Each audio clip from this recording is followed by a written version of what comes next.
Alors bonjour à toutes et à tous, bienvenue sur dailyfx.fr, bienvenue à l'émission Wall Street Insider et non, bienvenue à l'émission Good Morning CAC 40. Vincent Gann donc pour vous retrouver cette semaine en remplacement d'Adrian Raymond que vous retrouvez à partir de lundi prochain. Et puis je vous rappelle que cet après-midi, Romain Cap, analyse donc dailyfx, me remplacera dans le cadre de l'émission Wall Street Insider. Donc bienvenue, présentation à titre naturellement indicatif, nous sommes le lundi 3 novembre. Le mois de novembre s'ouvre donc après un mois d'octobre particulièrement chaud sur les marchés financiers, un mois pour rien sur les marchés actions, un choc baissier, un rebond extrêmement fulgurant, et puis au fond, un dollar américain qui a respiré dans un premier temps et qui tend à reprendre sa phase ascendante qui a été extrêmement marquée tout au long de l'été dernier. Le mois de novembre devrait, somme toute, se traduire par davantage de progression sur le dollar US, c'est justement ce que nous allons tenter d'envisager. Alors bienvenue, cette première semaine du mois de novembre ne sera pas démunie de facteurs de catalyseurs pour le marché. Commençons d'ailleurs par cet agenda économique, donc vous l'avez sous les yeux. Je jette un œil rapidement à la file commentaires pour vous saluer. C'est agréable, donc je reçois aussi vos salutations et je pense que le son fonctionne tout à fait normalement. Lundi 3 novembre, c'est une journée qui verra la publication des indices PMI en estimation finale pour le mois d'octobre. Nous avons déjà eu la nuit dernière un chiffre chinois qui confirme d'ailleurs l'estimation, la première estimation. Donc cet après-midi, indice PMI manufacturier aux États-Unis à 16 h selon l'ISM. Tout au long de la matinée, ce sont les estimations finales des PMI au sein de la zone euro qui sont publiées. Mercredi 5 novembre, verra aussi donc la publication en lecture finale des indices PMI non manufacturiers, en clair le secteur des services. Enfin jeudi 6 novembre et vendredi 7 novembre 2014, c'est tout simplement les deux journées les plus importantes de cette semaine. Décision de taux de la Banque Centrale Européenne, conférence de presse de Mario Draghi et enfin vendredi le traditionnel rapport NFP sur l'emploi aux États-Unis. Et autant vous dire que la Fed a suspendu son QE, la BOJ, elle, augmente le sien, que nous prépare la Banque Centrale Européenne. En tout cas, ce qui est certain, c'est que nous sommes toujours au cœur de cette guerre d'échange, chaque pays cherchant à travers la compétitivité échange davantage de croissance économique. Voici donc pour le calendrier 10 jours. Je vous rappelle ce calendrier préfiltré se trouve dans notre section euro-dollar. C'est un calendrier préfiltré qui vous propose en fait les statistiques d'importance de la semaine. Vous vous rendez donc ici, section euro-dollar. J'ai pris le temps de vous préparer ce matin un article sur la paire euro-dollar, essayant de décortiquer cette paire de devises dans tous les horizons de temps, passant en vue le graphique mensuel, le graphique hebdomadaire, le graphique journalier et un graphique intraday. Pour le graphique intraday, j'ai sélectionné les données 4 heures. Je vous laisse prendre connaissance de cet article qui se trouve en page d'accueil de notre site. Et puis nous envisagerons naturellement aussi ce qui attend les marchés actions tout au long du mois de novembre. Ce matin d'ailleurs, le Wall Street Journal nous rappelle que sur les 100 dernières années, le mois de novembre est statistiquement le mois le plus favorable à la performance des marchés actions. En réalité, sur les 100 dernières années, c'est cette période trimestrielle de 3 mois, donc qui s'étend du mois de novembre au mois de janvier, qui attire le plus de capitaux sur les marchés actions. Nous essaierons donc d'envisager la suite des événements sur ces marchés actions, notamment sur les marchés actions européens. Alors, nous avons donc sous les yeux la paire euro-dollar en données journalières. Je vous ai proposé vendredi après-midi dernier un tour d'horizon des graphiques en données mensuelles. Donc j'ai appelé cette vidéo d'ailleurs bilan du mois d'octobre. Vous pouvez toujours la revoir. Là, on ne va pas se concentrer sur ces graphiques de long terme. On va davantage se concentrer sur l'action des prix à court terme. Lors de la session asiatique, le dollar américain a donc poursuivi sa phase ascendante, notamment sur notre indice Dow Jones FXM Dollar Index, avec de nouveaux plus hauts. Par contre, cependant, nous avons constaté une paire de devises USD-CHF qui tape ce matin ses sommets à 0,9690. Cela nous rappelle la corrélation négative extrêmement marquée depuis la défense par la Banque nationale suisse d'un seuil face à l'euro. La corrélation négative marquée entre la paire euro-dollar et la paire USD-CHF. En clair, nous avions ce matin une paire USD-CHF sous résistance et au même moment une paire euro-dollar sur support à 1,2450 $, d'où cette réaction. L'idée là, c'est de se concentrer sur le rythme de marché. Somme toute, je pense qu'au mois de novembre, nous devrions voir la paire euro-dollar se déprécier davantage et tout simplement travailler ces niveaux horizontaux techniques qui ont été inscrits lors de l'été 2012. Les graphiques de long terme vous rappellent sur la paire euro-dollar que l'intervalle de prix contenu entre 1,18 $, qui est le taux de change d'introduction d'ailleurs, première cotation de la paire euro-dollar, c'était un 17 quelque chose, donc un 18 $, un 17,90 il me semble. Bref, cet intervalle 1,18, 1,25 $ est un intervalle à l'intérieur duquel, par deux fois, depuis d'ailleurs l'année 2008, la paire euro-dollar a construit des retournements de tendance. Vous voyez ici donc en 2010 et encore ici en 2012, après une chute particulièrement violente. Nous sommes actuellement toujours au cœur de cette chute particulièrement violente. Et ce que j'anticipe, c'est ce mois de novembre, une pénétration par les cours de la paire euro-dollar de cet intervalle majeur. Et ensuite, bien sûr, la seconde étape verra probablement une phase de stabilisation dans ce range de prix tout à fait important. Alors ce que je suis allé chercher ici à l'aide de ces traits horizontaux pointillés, ce sont justement les principaux niveaux techniques horizontaux de ces deux périodes. Le printemps été 2010 et l'été 2012, nous donnant finalement autant d'objectifs de cours pouvant être atteints par le marché tout au long de ce mois de novembre. Alors quels sont ces niveaux? Nous avons déjà un premier niveau qui fait réagir les cours ce matin, 1,2442 $, 1,2442 $, qui est un niveau de support horizontal très important du mois d'août 2012, je crois la troisième semaine du mois d'août 2012. Et nous allons voir tout à l'heure sur les graphiques intraday, puisqu'on va surtout se concentrer ce matin sur les graphiques en données 4 heures, qu'au même moment, l'USD-CHF testait ses sommets à 0,9690. Mais en clair, voici quelles peuvent être au fond les cibles du mois de novembre, ou en tout cas les cibles des 2 prochains mois. 1,2440 $, 1,2385 $, 1,2240 $. Attention, 1,2240 $ est un niveau très important sur les graphiques de long terme. C'est ce que j'ai tenté de vous rappeler dans l'article qui se trouve en page d'accueil de notre site dailyfx.fr ce matin. 22,50 $ est un niveau de support que l'on retrouve notamment sur les horizons de temps hebdomadaires et mensuels. Et plus que jamais, ce lundi 3 novembre, l'horizon de temps mensuel a une importance puisque depuis vendredi dernier, nous bénéficions d'un nouvel incrément en cours de clôture sur cet horizon de temps. Donc, 1,2440 $, ce matin le marché réagit. En termes de rythme de marché, mon opinion est qu'il faut s'intéresser au niveau de résistance. Sur l'horizon de temps journalier, naturellement que la plus évidente d'entre elles se situe ici à 1,2615 $. Il y a un niveau intermédiaire ici qui se trouve à 1,2550 $. Nous basculerons sur un horizon de temps inférieur pour essayer d'affiner et d'envisager ce que pourrait être le rythme de marché. Mais finalement, mon opinion est qu'il faudra donc s'intéresser au niveau de résistance tout au long de ce mois-là. Alors avant de passer sur des graphiques intraday, quelques graphiques en données journalières à vous montrer, notamment notre stratégie sur le gaz naturel qui est un succès total. Stratégie sur le gaz naturel avec la résolution haussière d'une structure de compression ici en biseau descendant lors de cette session du 28 octobre. Nous avions dès lors envisagé l'engagement par le marché d'un objectif de cours à 4 $, 4 $ qui a été atteint, mais finalement je pense que même cette semaine le marché peut aller chercher 4,10 voire même les 80 $, donc nous sommes en plein cœur de cette stratégie tout à fait favorable.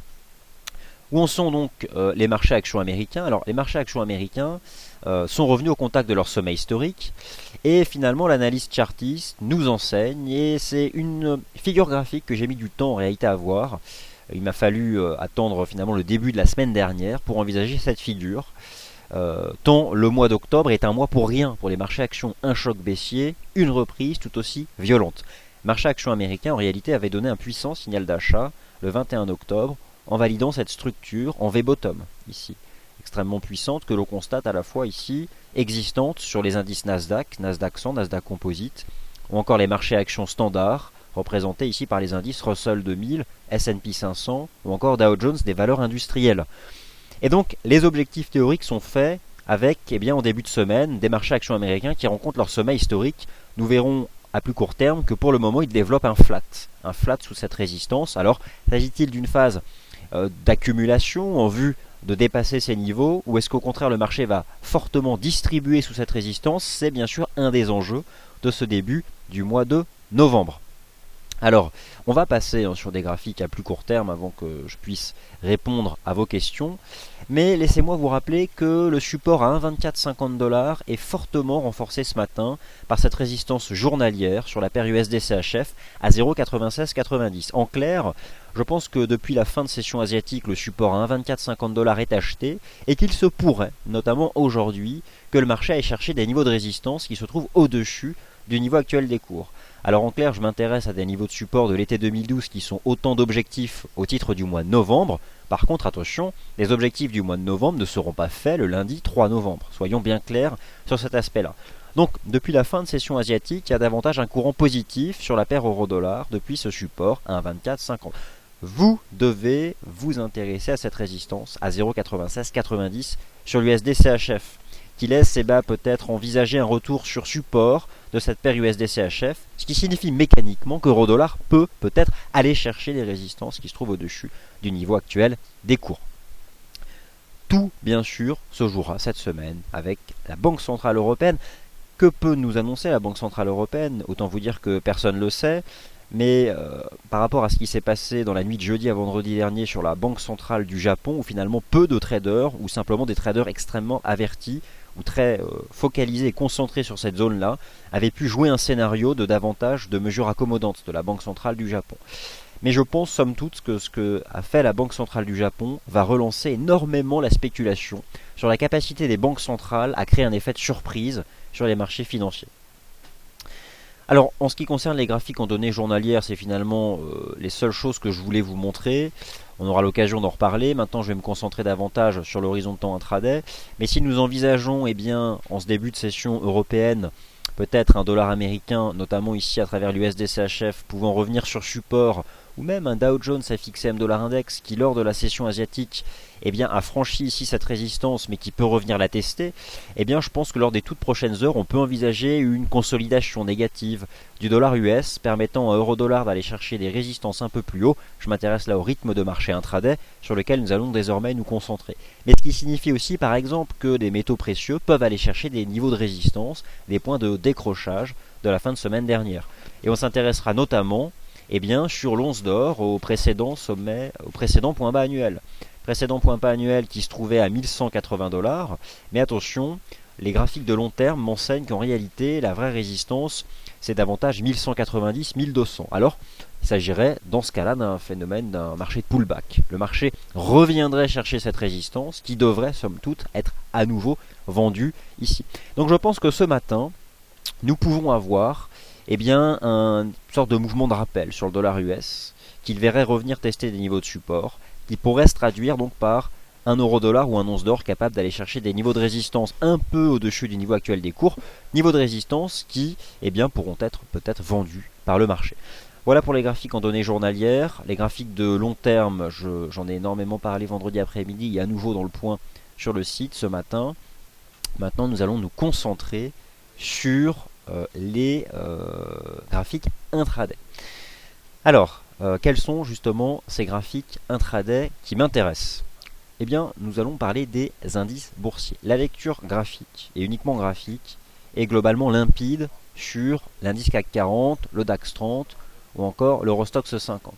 Alors que le Wall Street Journal nous rappelle ce matin un certain nombre de choses concernant ces marchés actions, ce que nous dit l'analyse technique du CAC 40, c'est qu'au fond, tous ces marchés actions européens semblent avoir la force suffisante pour ce mois de novembre aller chercher les moyennes mobiles à 150 jours, que vous retrouverez sur vos graphiques hebdomadaires à l'aide des moyennes mobiles à 30 semaines, ou encore sur ces graphiques intraday à l'aide d'un certain nombre de niveaux horizontaux qui correspondent en réalité au point de décrochage baissier de la séance du 2 octobre. Je pense que ces niveaux horizontaux pourront se traduire par la mise en place de stratégies de vente. En clair, personne n'a de boule de cristal, cependant, voici le rythme de marché que j'envisage. Le signal d'achat sur le CAC 40, le dernier, a été donné donc par la cassure haussière, la sortie par le haut d'un range qui se déroulait entre le support à 4060 points et la résistance à 4147 points. Est-ce que le marché peut effectuer un pullback sur 4147 points? Aucune idée, strictement aucune idée. Et tout ce que je sais, c'est que finalement ce niveau horizontal devient d'une certaine façon le niveau d'invalidation pour un scénario d'une poursuite de la hausse en direction des 4340 points. Somme toute, je pense que si CAC 40 devait se replier en direction des 4150-4170, c'est un marché qui devrait à nouveau être acheté, puisque c'est ce que nous a rappelé la semaine dernière. Je dirais que cette phase de bulle spéculative des banques centrales n'est pour l'instant pas terminée. Donc, prendre un peu de recul et simplement me contenter de lire ces graphiques, je dirais qu'au-dessus de 4150-4170, on peut aller chercher 4340, MM 150 jours, MM 30 semaines. Par contre, là, eh bien je pense que si le marché va la chercher, ce sera un bon timing pour vendre. Hein. Stratégie de vente, au moins dans le cadre de l'intraday, si ce CAC va chercher les 4340. Invalidation totale et reversal puissant du marché action parisien, si le CAC devait pulvériser, permettez-moi l'expression, à la baisse, c'est 4150, car il s'agirait d'un violent contre-pied, d'une invalidation d'un signal qui s'avérerait faux, permis donc par davantage de mesures accommodantes par la Banque centrale du Japon, à un moment où le marché action américain se contente de développer des flats sous leur sommet historique. Voilà au fond ce qui peut amener du doute dans la tête des investisseurs sur le marché action, c'est le positionnement actuel des marchés actions US. Mais cependant, 4340 points me semble être une cible intéressante, je dirais pour la première quinzaine du mois de novembre. Qu'en est-il du marché action allemand? C'est rigoureusement la même lecture. Vous retrouvez ici la traduction de ce débordement de la résistance à 4150 par le franchissement de celle qui se trouve ici à 9120 sur le marché action allemand. Et là aussi c'est pareil, aller chercher les points de décrochage du 2 octobre, eh bien c'est revenir chercher 9413 points ici sur le CAC 40. Vous devez vous intéresser là aussi aux moyennes mobiles à 150 jours, moyenne mobile à 30 semaines sur le marché action allemand. Nous avons le même type de lecture sur le marché action, je dirais pan-européen, donc qui serait illustré par l'indice Eurostoxx 50, qui d'ailleurs trouve déjà un premier support ici à 3098 points, mais bon, son équivalent c'est ça, ce sont les 3040 points. Alors, où sont d'ailleurs, alors on va revenir hein, dans quelques instants sur les graphiques intraday, mais laissez-moi d'ailleurs vous rappeler où se trouvent ces MM 150 jours, ça me semble être des bons objectifs. Voilà. Bon, l'idée c'est que j'essaie de donner des points parce que je pense que on est toujours dans un marché où finalement il faut se contenter d'intervenir sur des points, je dirais dans le sens de la tendance dominante. C'est, je pense, comme ça qu'on peut réussir à faire des gains.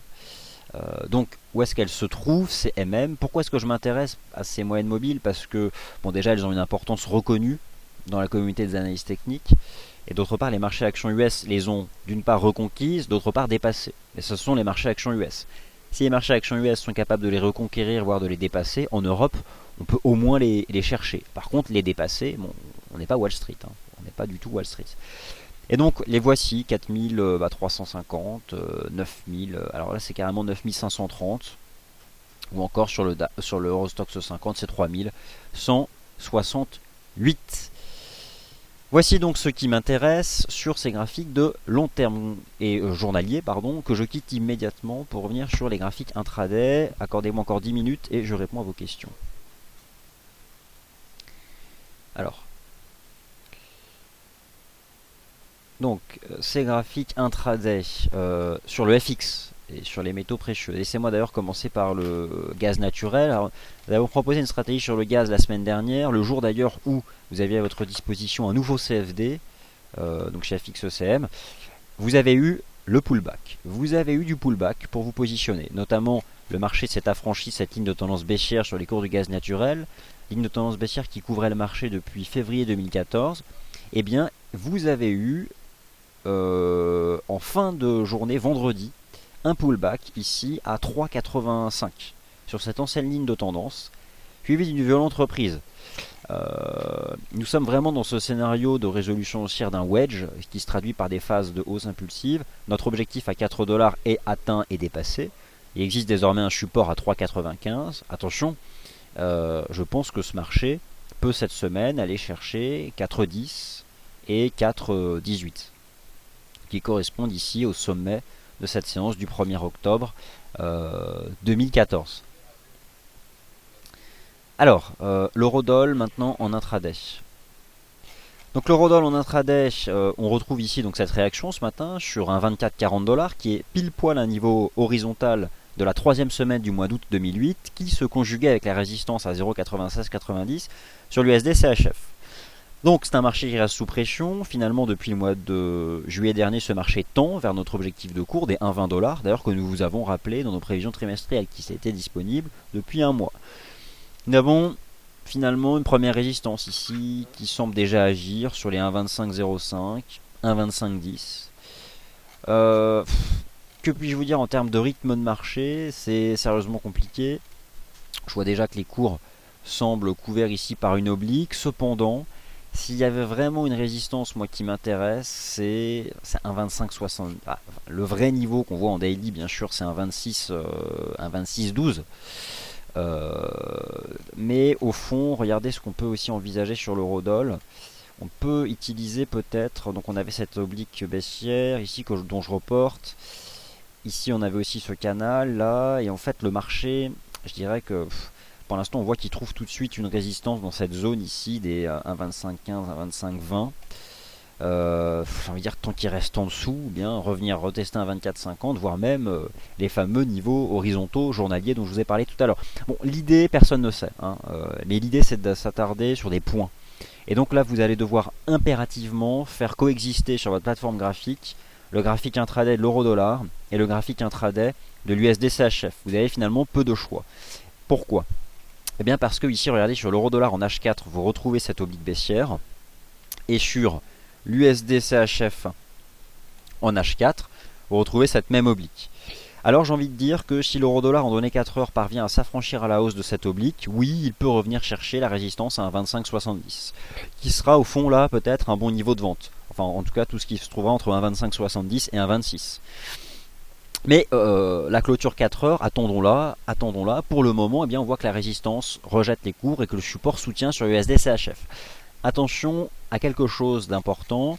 La moindre cassure haussière par l'USD-CHF de cette résistance à 0,9690 sera un puissant signal de relance de la baisse de la paire euro-dollar. Mais pour le moment, eh bien, peut-être que certains traders agressifs se sont mis à la vente ici sur l'euro-dollar avec ce pullback sous 1,25 à 1,2515 et donc à l'achat sur l'USD-CHF au-dessus de ce niveau. Cependant, ce sont des niveaux certes, mais qui n'ont finalement peut-être pas une force suffisante pour garantir une forte probabilité de succès. Donc soyons tout de même prudents. Si je m'intéresse toujours à cette stratégie du point, je dirais que le premier test des 1,2440 qui représente un support important du mois d'août 2012 était la stratégie d'achat de ce matin sur la paire euro-dollar. Stratégie intraday. L'idée étant naturellement, dans le sens de la tendance, de s'intéresser au niveau de résistance. Donc je dirais que tout dépend un peu de votre horizon de temps. La paire USD-Yen est hautement puissante. Alors la paire USD-Yen, j'ai naturellement, et sans prendre trop de risques, un scénario à un moment ou un autre de pullback. Mais est-ce que vraiment l'USD-Yen pourra revenir chercher des niveaux de support? J'en sais rien. Je vous ai montré à l'aide de graphiques en données mensuelles que la paire USD-Yen avait donné tout simplement un signal d'achat permettant d'envisager 120 yens d'ici la fin de l'année. Bon, on est déjà en train de dépasser les 113 là. C'est compliqué de prendre le train en marche. Finalement, la seule façon de prendre le train en marche, c'est de s'intéresser aux stratégies de cassure. Dans le cas d'une forte tendance, la cassure ici, elle avait lieu ici, la cassure des 110, il y avait le premier cours de clôture, ça part, enfin bref.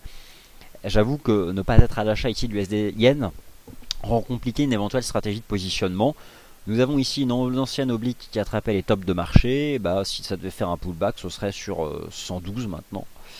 Mais voilà, ça continue de y aller. Mais bon, il faut connaître les niveaux à un stade précoce. Hein, ça peut tout à fait encore... Un jour, ça reviendra tester le niveau. Et c'est à ce moment-là, au premier test, et uniquement concept du premier test, qu'il faudra donc s'y intéresser.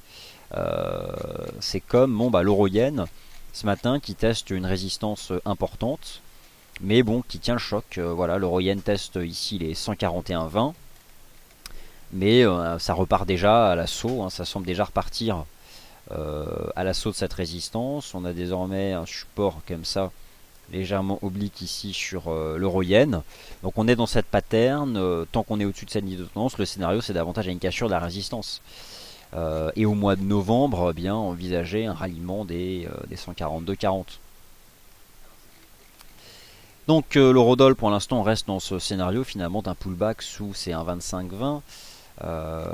C'était je vais retirer tous ces niveaux parce qu'on n'y voit pas très clair, mais vous avez cet ancien canal, regardez.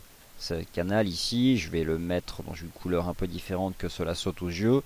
Et donc voilà en fait le report de ce niveau qui donne, voilà, et on en est sorti par le bas, donc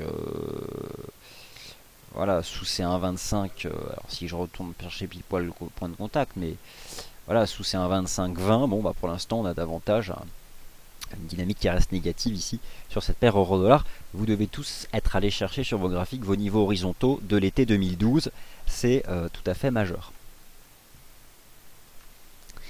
Bon, l'USD Yen et donc le GBP USD naturellement. Alors nous avons des chiffres ce matin sur le GBP. D'ailleurs, alors comment est-ce qu'on peut le consulter? Eh bien, tout simplement, nous allons nous rendre dans le calendrier économique et étudier les chiffres concernant donc le Royaume-Uni.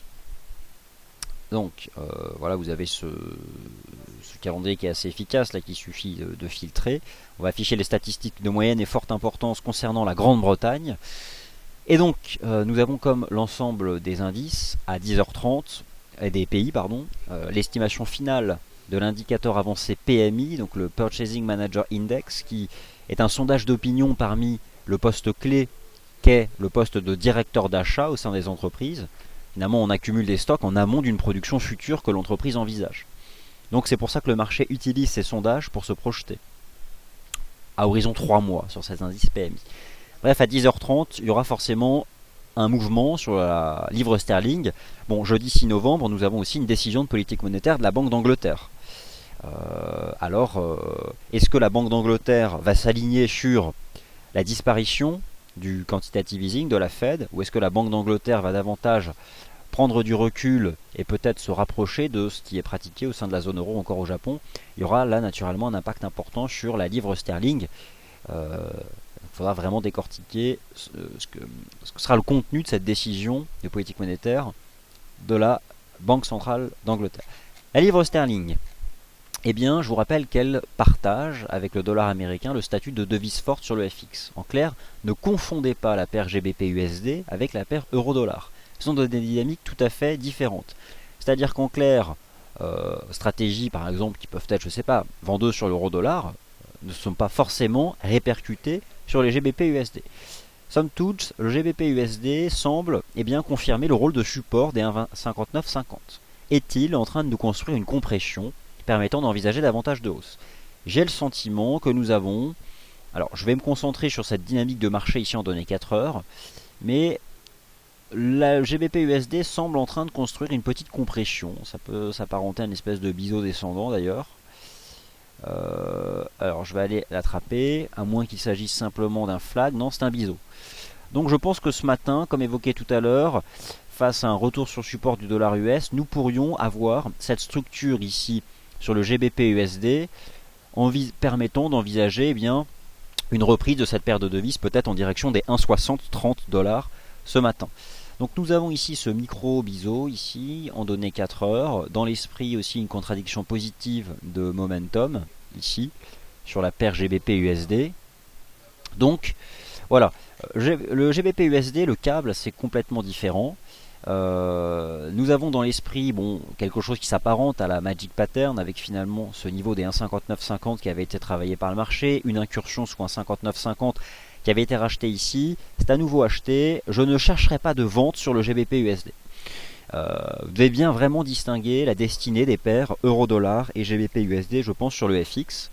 Et notamment, vous intéresser à cette compression et la possibilité qu'a cette paire de revenir tester ici, c'est un 60-40, voire même cette ancienne ligne de tendance ici à un 60-50 qui en fait représente l'oblique de tendance baissière couvrant les cours depuis les 1,71-75. Alors, qu'en est-il maintenant de l'AUD-USD? Encore une fois, la stratégie du point et surtout du premier test se confirme, puisque le test de l'Apex ici sur l'AUD-USD a fonctionné donc une seule fois. Et voici donc que, en réalité, la situation est limpide sur l'AUD-USD. Pourquoi est-elle limpide? Elle n'a tout simplement pas changé depuis plus d'un mois. L'AUD-USD est enfermée dans un range. L'AUD-USD est enfermée dans un grand rectangle compris entre 0,8660 et 0,89. C'est notamment ce que vous enseigne le chandelier mensuel de l'AUD-USD qui est à votre disposition depuis vendredi dernier. Donc rien à dire sur ce marché. Support 0,8660, résistance 0,89. Nous avions un point intermédiaire qui représentait l'Apex, ce point de convergence de deux obliques ici à 0,8750 qui pouvait appeler à des stratégies de trading le 30 octobre qui ont permis d'attraper une reprise d'une centaine de pips. Vous êtes actuellement au milieu de nulle part. Certes, alors on peut partir du principe que maintenant ces 0,8750 auraient changé de polarité, qu'il s'agirait d'un niveau de résistance, peut-être, pourquoi pas. Mais bon, honnêtement, ça me paraît surtout être la médiane d'un vaste rectangle. Je ne m'y intéresserai pas davantage que cela. Somme toute, j'admets qu'il s'agit d'une résistance. L'USD CAD, tout comme l'USD CHF ou l'USD Yen, reste bien orienté. Nous avons vu à l'aide des graphiques mensuels que le mois d'octobre s'est simplement traduit sur la paire USD CAD par un simple mouvement de pullback, de retour, sur un désormais fort support qui se trouve à 1,1120$. 1,1120 qui a permis donc au cours de réagir ici sur cette séance du 22 octobre qui en réalité attrapait tous ces creux de marché saillants ici en données 4 heures, creux de marché du 24 septembre, du 2 octobre ou encore du 9 octobre, permettant d'éliminer cette ligne de tendance haussière à faible pente, avec un angle peu marqué, presque à l'horizontale d'ailleurs, qui a donc permis d'attraper ce point bas ici intéressant, donnant une impulsion sur recours, rejoignant cette oblique de tendance baissière, les courses en affranchissant, réalisant un pullback, relançant, et désormais attaquant ici cette résistance à 1,13. Alors en données 4 heures, certes, nous n'avons pas fait ici de nouveaux sommets. Cependant, cette paire, je pense qu'il faut toujours se concentrer sur les niveaux de support. Et somme toute, cette semaine, je pense que... Alors d'ailleurs, on peut même finalement considérer que l'USD CAD serait sorti d'une forme de wedge,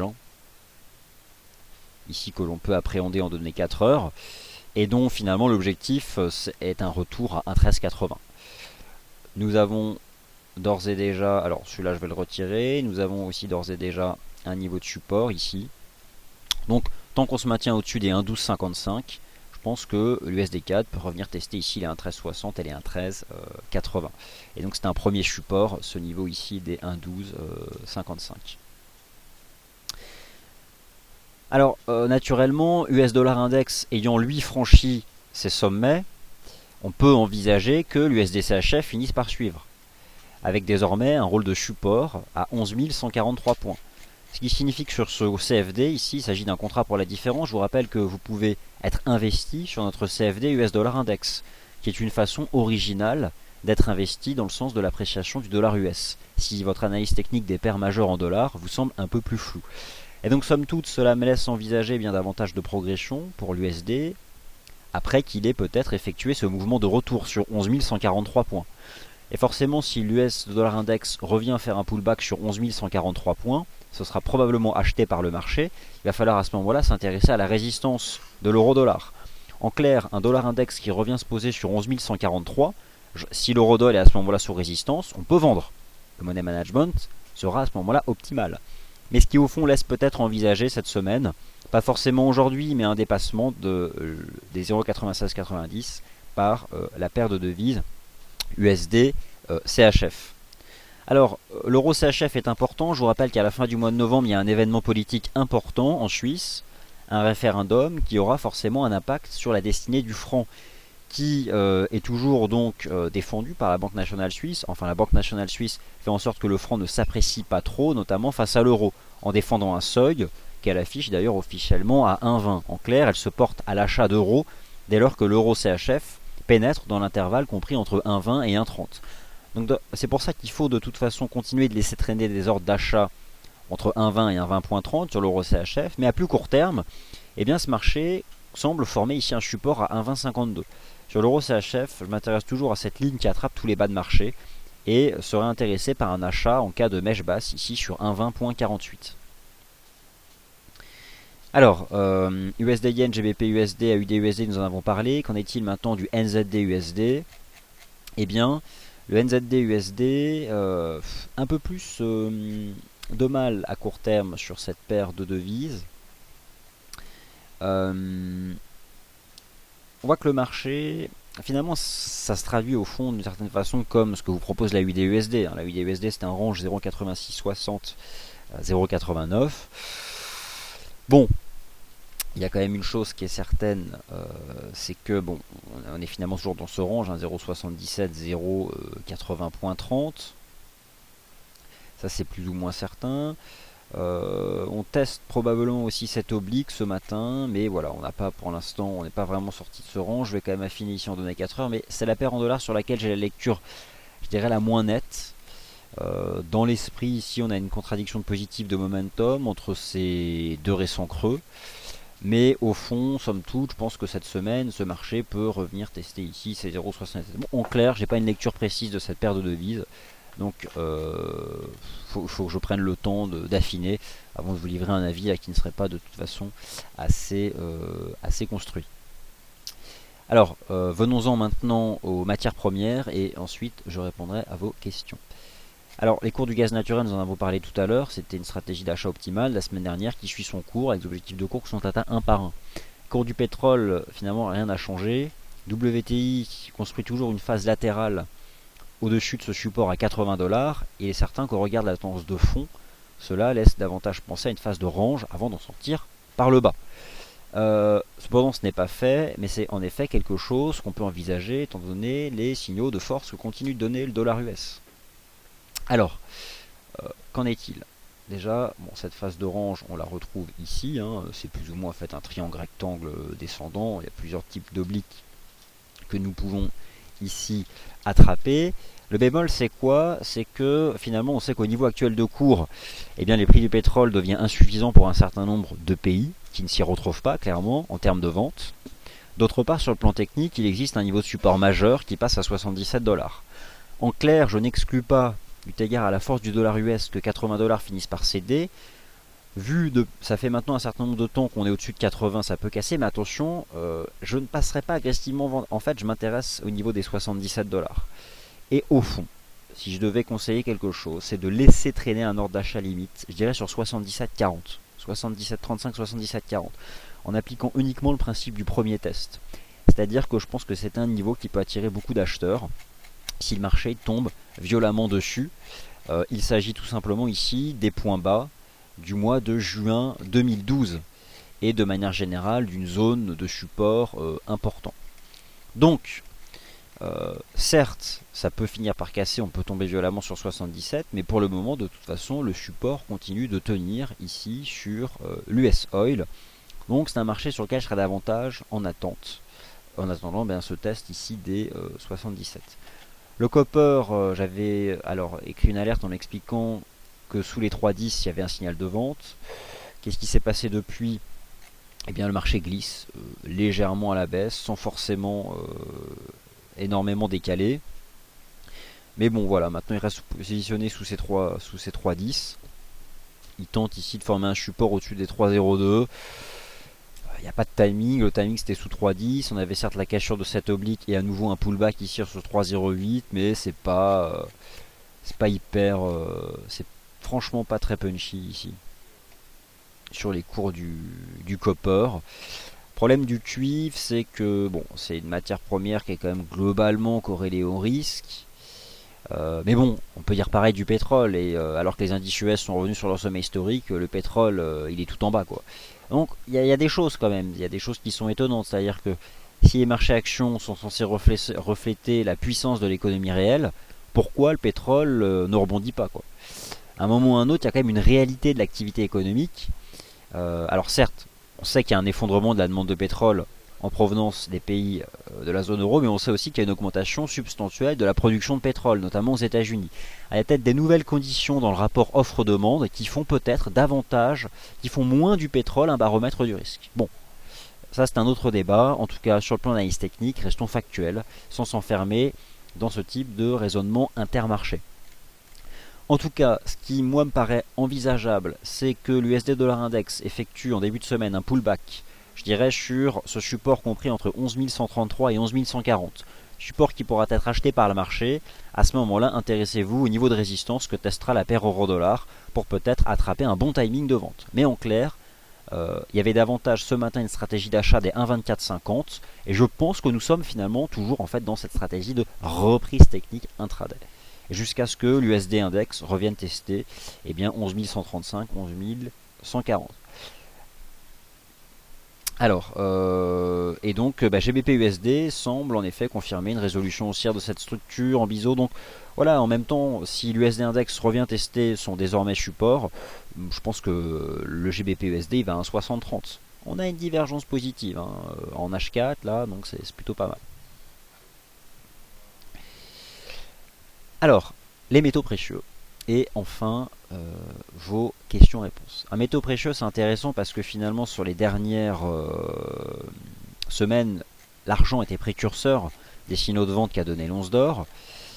les graphiques de long terme, vous les connaissez. Ce matin, je ne vais pas les regarder, mais on connaît tous maintenant les précédents, ce qui était encore jusqu'à la semaine dernière les sommets les plus bas annuels. 1180 $.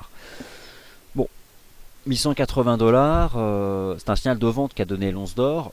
Cependant, si on se concentre sur le rythme de marché, vous n'avez au niveau actuel des cours aucun timing pour shorter. C'est pas possible, quoi. Un peu pas. Le timing, c'était à la cache sur des 1220, à la cache sur des 1204, etc. Qu'est-ce qu'on peut envisager maintenant sur l'once d'or? Eh bien, au mois de novembre, de nouveau plus bas. Forcément, je pense qu'au mois de novembre, ou d'ici la fin de l'année, l'once d'or devrait aller chercher 1050, 1040, 1050. Quel serait un point de vente intéressant? 1180, ce serait le pullback parfait. Mais est-ce que vraiment le marché vous offrirait un pullback parfait? Faut pas finalement exclure, soit il y a deux possibilités, le marché construit un range entre 1160 et 1182 avant d'en sortir par le bas, ce qui au fond est peut-être le scénario à privilégier.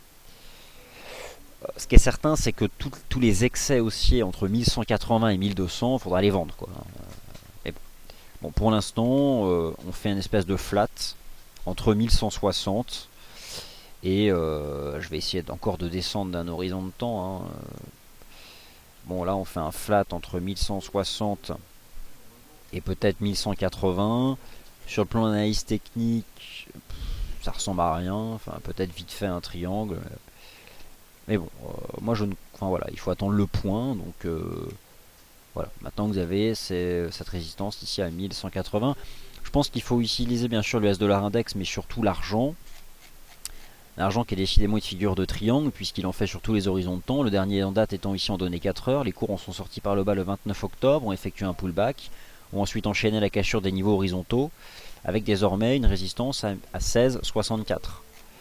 Résistance à 16,64. Maintenant, là aussi, j'ai l'impression que l'argent commence à reconstruire un flat. Les métaux précieux sont des marchés d'impulsion et de flat. Impulsion flat, impulsion flat, impulsion flat. Donc là, on a une impulsion, on est sûrement dans un flat.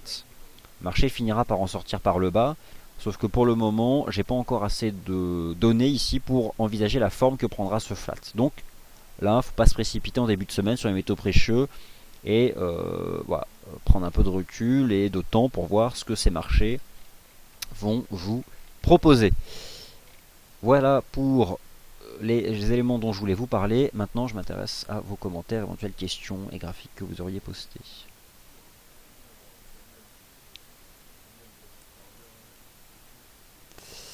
Donc Valérie Boudine, donc voilà, en effet, vous participez au talent du trading et en effet, donc j'invite les clients FXM et membres du forum à vous suivre, Valérie Boudine, pour représenter donc notre communauté au talent du trading. Voilà, je poste vos commentaires. Le NZD GBP, alors GBP NZD, vous voulez dire? Alors j'ai un graphique là-dessus. Alors GBP NZD, j'ai eu beaucoup de frustration parce que je m'intéressais, j'avais laissé traîner un ordre d'achat d'ailleurs au contact de ce support à 2,0231 et honnêtement, autant vous dire qu'il m'intéressait sur bref, à nombreux niveaux et on s'en a approché à 10 pips près et depuis 250 pips de rebond. Et ça qui est bien avec le GBP NZD ou l'euro NZD, c'est que quand ça part, ça prend 200 pips. Hein, c'est intéressant forcément. Mais quand ça part, on y est, on n'y est pas. On peut y être soit quand on voit le marché démarrer, on rentre, mais c'est toujours le risque du money management, ou on attend des points. Et donc au fond, je pense que maintenant le GBP NZD, il évolue dans ce canal de hausse ici que je vois bien en données 4 heures. Bon, bah là on est en plein milieu, le marché est désormais un support à 2,05, et au fond c'est vrai que tant qu'on tient 2,05, peut-être aller chercher l'eau du canal ici à 2,07. Mais voilà, le timing, c'est vraiment quand ça teste la partie basse du canal.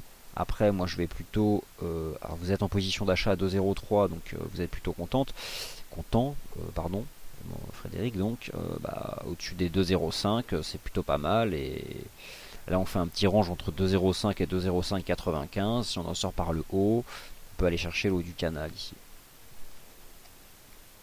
GBP USD, nous en avons parlé. Il y a en effet donc l'indice PMI à 10h30. Donc Lionel remercie Nicolas pour la stratégie sur gaz naturel. Vous avez payé à 3,80 $. Alors,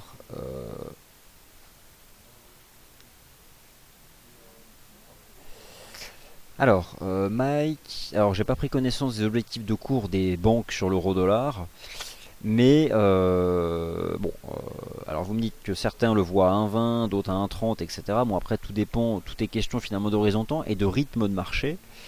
C'est-à-dire qu'il y a un scénario qui est possible à ne pas s'exclure sur l'euro-dollar, qui est celui d'un vaste range qui pourrait se déployer entre 1,25 et 1,30. Ça peut durer jusqu'à la fin de l'année. Ça, personne ne le sait, quoi. Ce qui est certain, c'est que c'est un scénario qui est dans l'ordre du possible.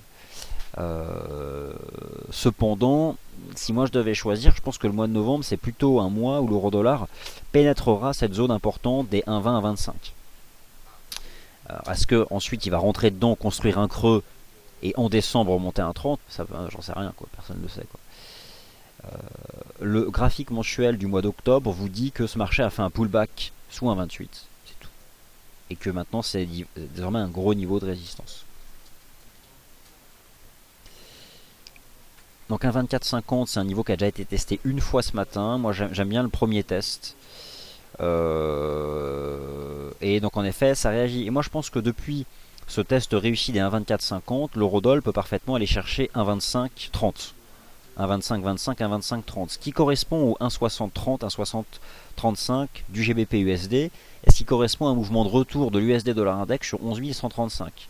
Donc là on a quelque chose qui est assez intéressant. Et comme évoqué tout à l'heure, la matinée européenne, pour l'instant, met en avant davantage une phase de respiration intraday de l'US dollar index. Alors Gordon Gecko, bonjour. Sur l'USD CHF. Alors l'USD CHF, lui aussi, est en train de rejeter sous cette résistance à 0,9690. C'est pour ça qu'un 24,50 c'est un point important, parce qu'il est renforcé par les sommets annuels de l'USD CHF. Donc, somme toute, votre question est où peut aller l'USD CHF si un jour nous avons une cassure haussière des 0,9690 qui finira par intervenir. Eh bien, vous avez la chance d'avoir un certain nombre de données passées. Donc la prochaine résistance après c'est 0,8750 et 0,9835 si on fait une cassure haussière.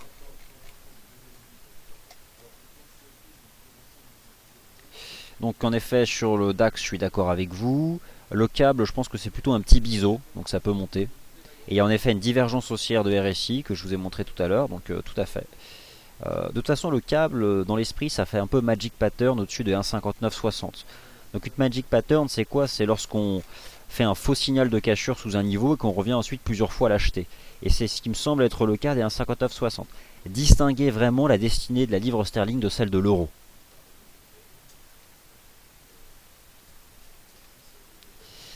Donc tant que le pétrole tient 80 $, il y a des chances qu'en effet on sorte par le haut. De toute façon 80 $ c'est un niveau d'achat. Enfin c'est un support quoi. Et enfin question sur l'euro AUD. Eh bien l'euro AUD, eh bien c'est tout à fait satisfaisant. Encore une fois le principe du premier test d'un point. Ça je pense que je prendrai le temps de vous écrire un article éducatif sur ce sujet. La stratégie du point et du premier test. Le point se situait à 1,4237 sur l'euro AUD, un niveau horizontal puissant. J'achète uniquement le premier test. Et le premier test c'était ce matin.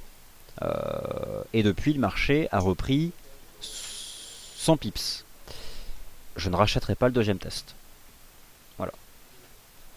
C'est pour ça qu'il faut travailler tous ces graphiques et repérer les niveaux en amont des cours. Voilà. Les indices européens ce matin, je pense, vont rentrer dans les marchés de pullback. Le problème des indices européens, c'est que les marchés US sont au contact de leur sommet historique. Voici le SP500 avec son flat. Et donc le DAX, le CAC. Le CAC, je pense que là, il peut aller tester son support à 4170. Le DAX peut-être tomber à 9160. Bon, nous verrons bien. Nous verrons bien. Voilà, prise de bénéfice, tout à fait. Voilà chers auditeurs, écoutez, je vous remercie d'avoir été attentifs à ce Good Morning CAC 40. J'aurai le plaisir de vous retrouver chaque matin du lundi au vendredi uniquement de cette semaine. Et pour ceux qui apprécient les points de marché d'Adrien Raymond, ne vous inquiétez pas, il sera de retour dès lundi prochain. Nicolas Chéron pour le Morning Meeting dans 54 minutes. Merci à tous.